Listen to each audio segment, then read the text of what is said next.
Protests outside the U.S. Supreme Court after an unprecedented leak suggests justices could overturn the Roe v. Wade case that legalized abortion.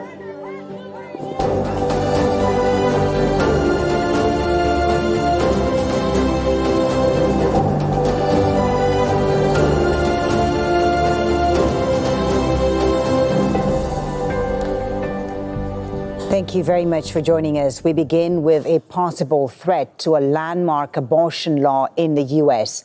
Protests are being held outside the Supreme Court after a leak suggesting justices could strike down the key ruling. The top court has been considering whether to overturn the 1973 judgment known as Roe v. Wade that legalized the procedure across the country.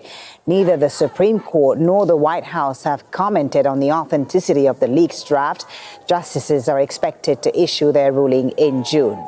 Well, there's been plenty of reaction to the leak, with the U.S. House Speaker Nancy Pelosi saying that if the report is accurate, the Supreme Court's decision would go down as one of the worst and most damaging decisions in modern history. She said it would be the greatest restriction of rights in the past 50 years, not just on women. On the Republican side, the senator for Arkansas, Tom Cotton, says the Supreme Court and the Department of Justice must get to the bottom of this leak immediately. In the meantime, Roe v. Wade was egregiously wrong from the beginning, and I pray the court follows the Constitution and allows the states to once again protect unborn life.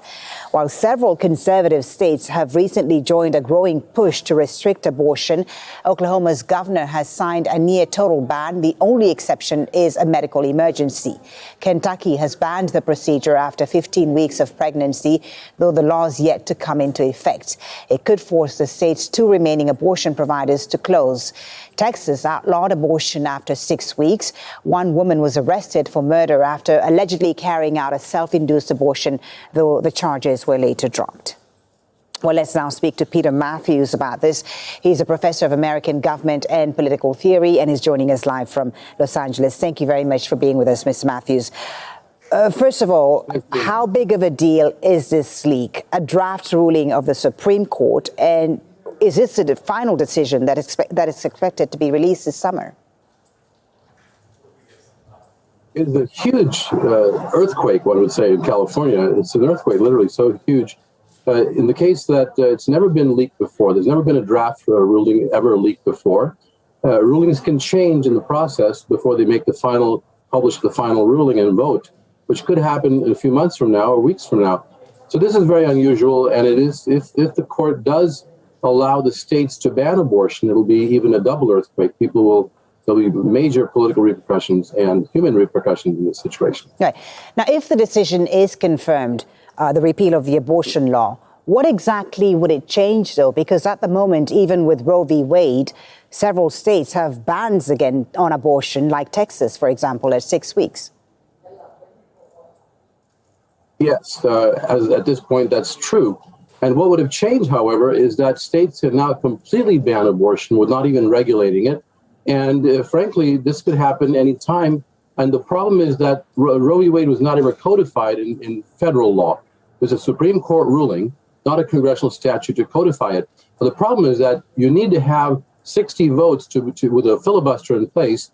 It'll take 60 votes in the Senate to be able to pass a code, a law at the federal level, to legalize abortion and keep it safe and secure. But there are no 60 votes for it in the Senate. And therefore, there's talk now about abolishing the filibuster to get that kind of a vote, to make it into federal law, to actually overturn this ruling in a sense.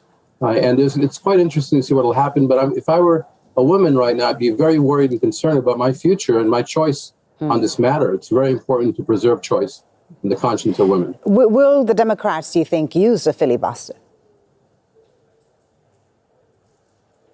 Well, actually, they cannot use the filibuster now to prevent this ruling from taking place. But what they can do is to attempt to pass a law that would actually make it federal code that abortions are protected by law, by federal law.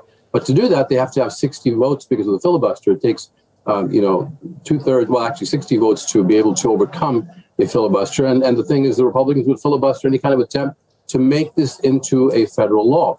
That's the only way to go at this point. And I think it could happen. Right. It looks like from the arguments, Justice Alito will send it back to the states, but some states have snapbacks, right, which could make abortion automatically legal, even if Roe v. Wade is weakened or repealed, right? Well, yeah, it'll be up to the states to decide. And for example, California will keep it legal here. But other states like Texas and others, in the red states, 21 states are waiting with legislation to either restrict abortion or to ban it altogether. Right now, at this point, they were waiting for this kind of a decision. And this leak has actually cautioned everyone now and woken up the country in a sense. And it's going to cause a lot more tension and division. But it had to be exposed as to what's really going on here. So we're in very precarious times right now. In this case. Mr. Mathews, one final question, if I may. What do you see the political implications of this decision if it is confirmed? How could it impact the 2021 elections, for example, or even the upcoming midterms?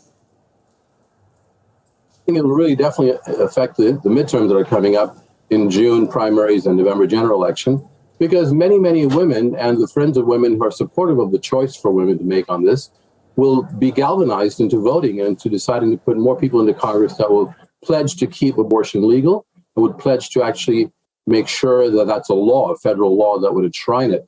So they're looking forward to this particular decision has actually made sure that more people will turn out to vote on both sides. But I think, well, let me give you some numbers. 66% of American people oppose overturning Roe v. Wade. Only 30% support overturning it. So that division is going to show up in the elections coming up in the midterms and also the presidential election. If it wasn't for former President Trump stacking up the court with conservative justices, do you think this would have happened? No, it would not have happened. President Trump, in an unusual circumstance, was able to appoint 3 justices. And don't forget that Mitch McConnell delayed President Obama's appointment for 10 months, where he could have appointed someone who would balance the court more. But instead, 3 seats were made available for Trump to appoint. And this is to completely flip the whole equation over and overturn the ability to protect Roe v. Wade and other kinds of progressive decisions. Thank you very much, Peter Mathews, for talking to us about this. Peter Mathews is a professor of American government and political theory, joining us there from Los Angeles. We appreciate your insight on this. Thank you. You're welcome.